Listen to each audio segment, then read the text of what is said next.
This segment is proudly sponsored by Caregivers at Home, offering compassionate, reliable support in the comfort of your own home, from daily care to companionship, helping you live independently with dignity and confidence.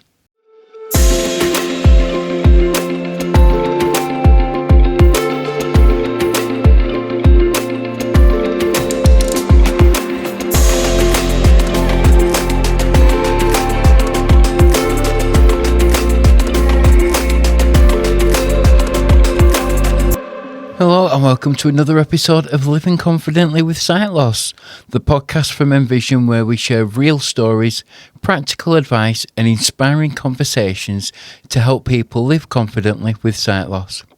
I'm Mike and it's great to have your company. Today's episode is a little different because we're talking about determination, resilience, family support and what can happen when a community comes together for a fantastic cause. Joining me today are Terry and Amanda, whose lives changed when Terry was diagnosed with a rare eye condition called Cone Rod Macula Dystrophy, resulting in him being registered as severely sight impaired. Since that diagnosis, Terry and Amanda have been receiving support from Envision, helping them navigate the challenges that sight loss can bring while continuing to live the life to the fullest.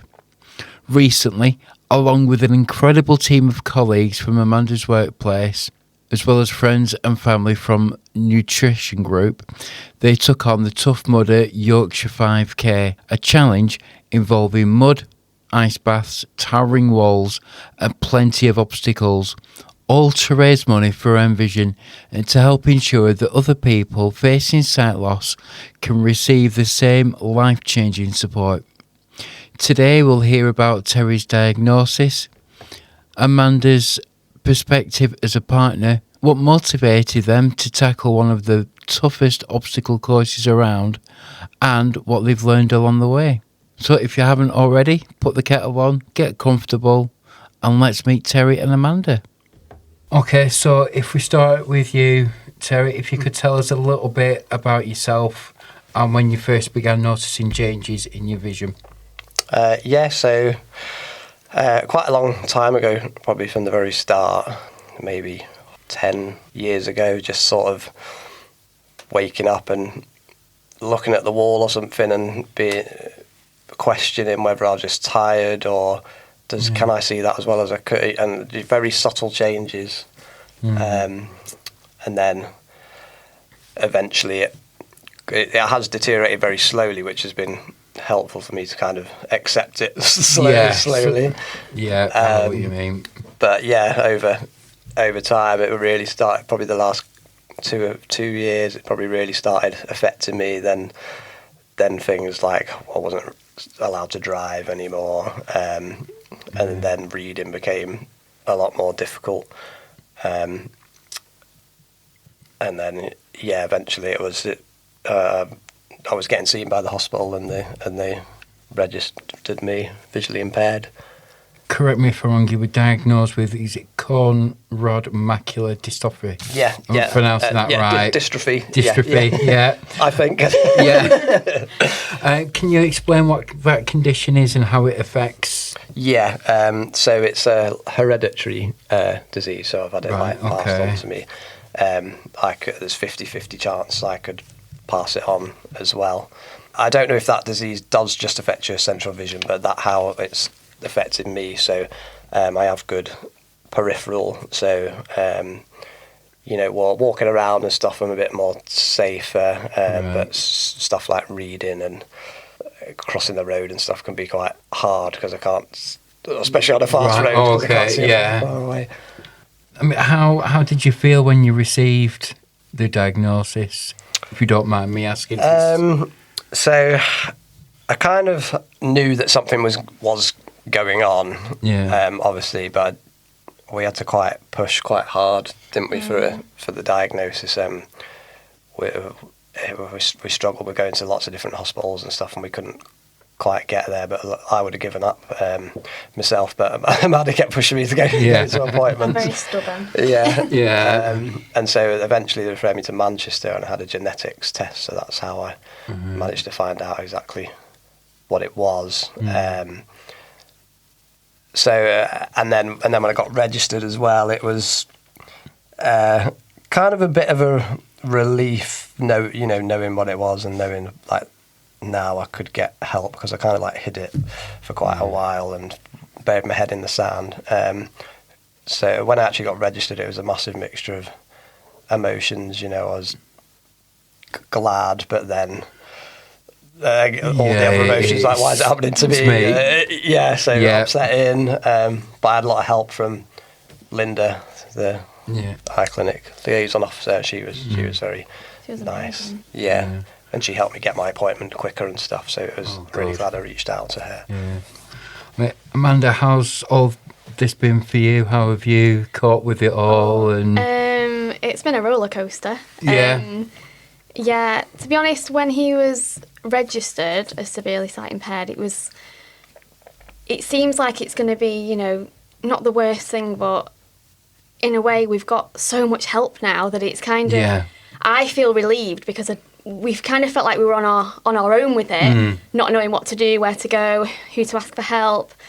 Whereas now that box has been ticked, it's like all these people are here to help and support us, and it's easier to explain it to people. Whereas before he was registered, it was just, Tez has got really bad eyes, and that was it really. Having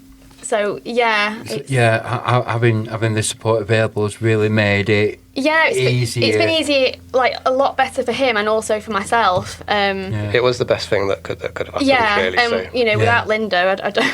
She was amazing, absolutely brilliant. I can't thank her enough. What's been some of the biggest adjustments that you've had to make? So I've kind of, as with Tez has, adapted over the years with his vision. Probably not realised that I've not realised how much I help him. Yeah. Until you start explaining it and telling him filling in forms, telling people. I've not kind of realised how much I actually help you, and because it's just what you do, isn't it? Yeah. So. Was Linda the first part of contact that you had with Envision? Is that how you heard about? No, we met Brian before Linda. Didn't we? I came down a few years ago for an open day. Okay. And I didn't really know what was going on with my. I knew something was going on with my eyes, and I got in with Brian and had a chat with him. I think I was still driving and stuff at the time, because I was kind of on the edge of. Like, I think I was still able to drive, if I remember rightly. And he was amazing. Offered me lots of advice and gave me some magnifiers and stuff, which at that time I didn't need them as much as I do now. But I always remember him saying to me that because obviously he's got eyesight difficulties. Like he said, there's nothing that he can't do, and that really inspired me. And such a positive. I always try and live by that from what he said. Yeah, then the next point with Envision was a couple of years down the line when I got registered and stuff like that. Was there a particular moment that either of you thought, this is it, we're not facing this journey alone anymore? It was probably all the contact with like Brian and Linda, because I couldn't do my job anymore, so I didn't really know what to do. So that's when I got back in contact with Envision and Linda, and my appointment, because I was going to the hospital every 6 months just to kind of get checked, but I really needed it to be pushed forward, and it was quite a long way away, so she managed to bring my appointment forward to the next week, which really helped me get the ball rolling and other stuff. And then that was a difficult kind of time. And they kind of reassured us that it's just it's a new chapter in your life, and it's not one door closes and a big door's opened. This is it. That was when you got registered. We went to the hospital in the morning, and then by the afternoon you'd had so many phone calls with lovely supportive people that it was just overwhelming, wasn't it? It was lovely. Yeah, it was. Well, yeah, this is it. You know, we're here to help. We're here to support in any way that we can do it. Yeah. Moving on to the next sort of thing, which is one of the things I wanted to talk to you about, was this Tough Mudder challenge. Now, the bruises have only just faded. I was just gonna say you're looking well considering. Still got water in my ear. Yeah.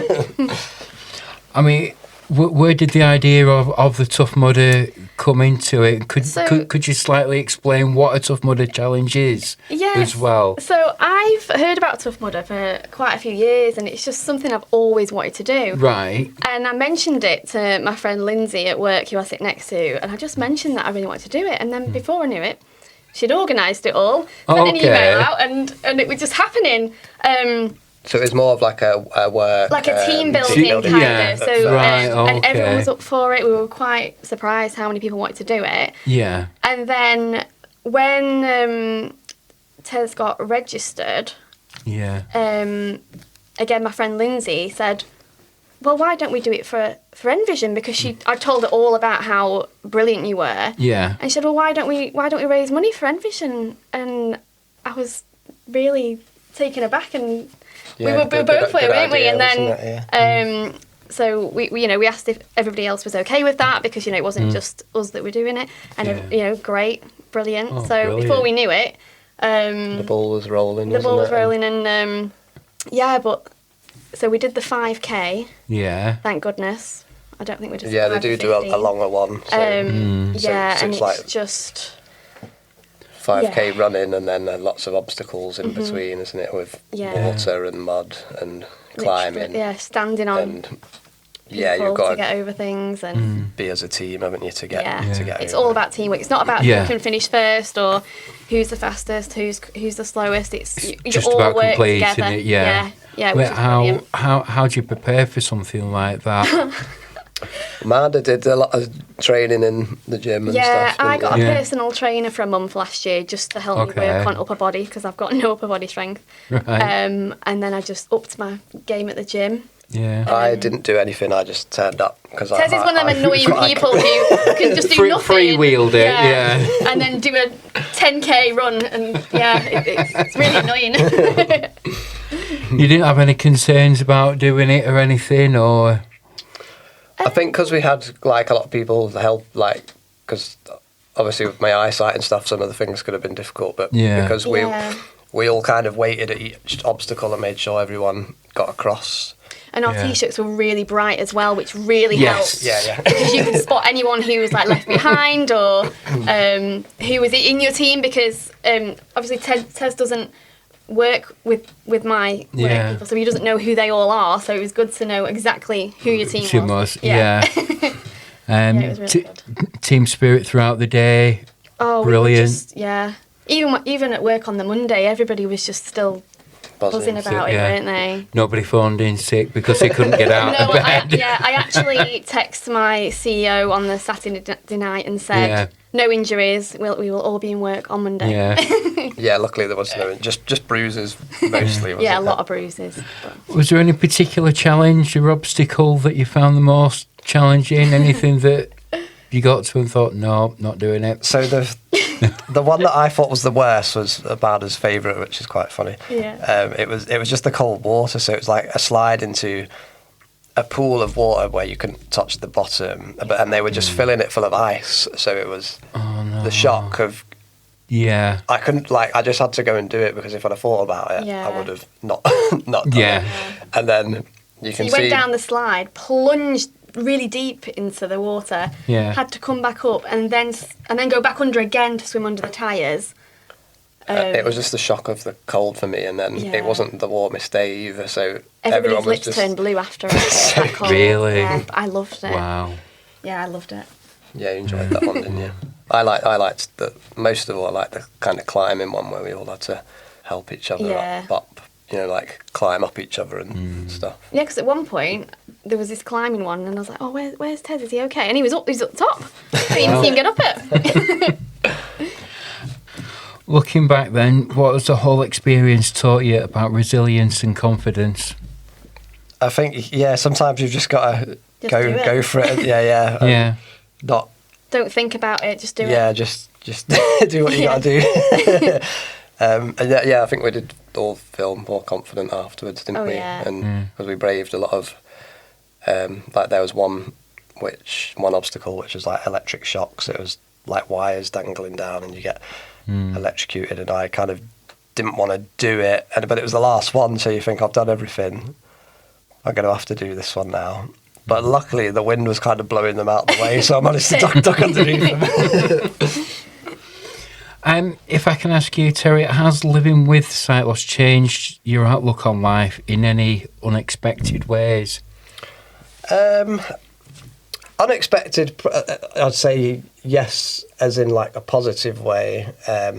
Whereas like, I think you'd expect it to be quite negative, and that, you know, there has been some times where I have been negative, and it's, you know, because it's a big change to your life, and it's easy to think, you know, that's like the end of your life, but it's not. You can still do a lot of stuff. Amanda always says to me, don't focus on what you can't do, focus on what you can do. Yeah. There's lots of adaptations out there. Lots of help. So I just say, you know, just always speak to people, reach out to, you know, yourselves, different charities. There is lots of good people out there. That's what I've really found out, that there's lots of lovely people that will help.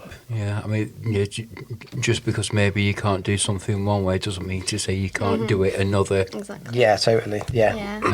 Absolutely. Is there any advice that you would give to someone who has recently been diagnosed with sight loss and is worried about the future? Yeah, I just say keep going, because it will come good in the end, and it can be very daunting, especially at the beginning, and it's, you know, it isn't nice, but just reach out and keep talking and accept all the help. Just say yes to everything. Yeah, because, accept everything. You know, you don't know what you need. You don't need until you've got it, and you know, you might try something and you don't need it. You know, just say yes to everything. Try it once, see if you like it. And I mean, is there any advice that you would give to family members, partners supporting someone? Just listen and just keep talking about it, and don't bottle anything up, and just, you know, reassure you're not on your own. You're never on your own. There's always help and support. Like I always say to Tez, there's nothing we can't get through together. You know, we're a team, and you know. Yeah, and there are a lot more. Like, you think you're the only one, but you're not. So yeah, just remember there are lots of people out there going through the same thing. Lots of help. I mean, the fundraising response that we've had has been incredible. Is there anything that you would like to say to everyone who's donated, shared on your page, who cheered you on through the Tough Mudder? The support has been incredible, isn't it? Incredible. And then, you know, my work as well, you know, the generosity is just, you know, it's... Yeah, just a big thank you. There's lots of people to thank, like obviously Lindsay at your work for thinking of the idea. Yeah, she's organised it. You know, without her, we wouldn't have even crossed the start line. And then your CEO, Richard, he paid for all the T-shirts, which is a few £100s, and give a massive donation yesterday, which really boosted it. And then thank everyone here. Friends, family, neighbours. Yeah, everyone who did it, everyone who gave, you know, there's from the smallest to the biggest donation. Hopefully, it'll help somehow. And thanks to Brian and Joe. I want to mention Joe at Envision as well. She's been really helpful lately, giving me advice and talking to her. And then I've got the volunteer opportunity that I do now at Envision as well. Lots of names. Just thank you, everybody. Yeah, thank you. Well, no, thank you for doing this for us and for raising all the money. It's greatly appreciated. Is this the first of many Tough Mudders for you, do you think? Yeah, there's been talk of next year. Maybe doing Born Survivor, which I believe is similar kind of a little bit worse, I think, but watching the videos anyway. But yeah. You never know. Yeah. I'm thinking of maybe, because I quite like running and stuff, so possibly doing like a half marathon would be like the longest I've run. So maybe one day in the future. I'm not a runner. No, neither am I. So that's it. Thank you very much. It's been Thank you. great. Thank you for having us. Before you go, there is one thing I would like to ask. I ask everybody this at the end of each interview. Yeah. I don't know if Joe will have prepped you on this or not. Do you drink tea or coffee? Tea. Tea, Kind of both. kind of both. At what point do you put the milk in if you have milk? Ooh. If I'm having tea from a teapot, I put Ooh. the milk in first. Right, okay. But if I'm making a cup of tea out of a kettle, I put it in last. Yeah, same. Yeah. Right. Water, and then. Yeah. But do you take the tea bag? I used to put the milk in before the tea. I was I going to take say, tea yeah, bag do you leave the bag in? No, I take the tea bag out and then I put the milk in. Okay, yeah. Yeah. And then with coffee, I used to put the water in first and then the milk. But no, I think I do it the other way around because you said it. Burns the coffee or something. So. What do you do? To be honest, I don't drink either. But if I was to make it for somebody else, I'd make it in a mug, and I'd brew the tea first and then put the milk in. I'd take the tea bag out and then put the milk in. Mm-hmm. But apparently, I was told years ago, and I don't know why it stuck with me, that those who don't drink tea, can't make tea because they don't know how. There's nothing worse than a bad cup of tea. Tea, yeah. Yeah. If I do drink one, it's chamomile tea. I'll be honest. So, but yeah, no, that's it. Thank you very much, and thank you for being Thank so you. open and honest with us. No problem. Thank you for having us. Just to end on this, if today's conversation has resonated with you, remember that you're not alone.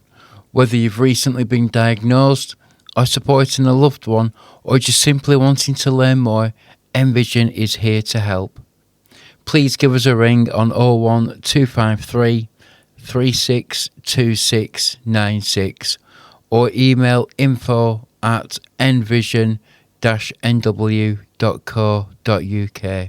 Thank you very much for listening to this podcast, and if you've enjoyed this episode, please subscribe, leave us a review and share it with somebody else who might benefit from hearing Terry and Amanda's inspiring story.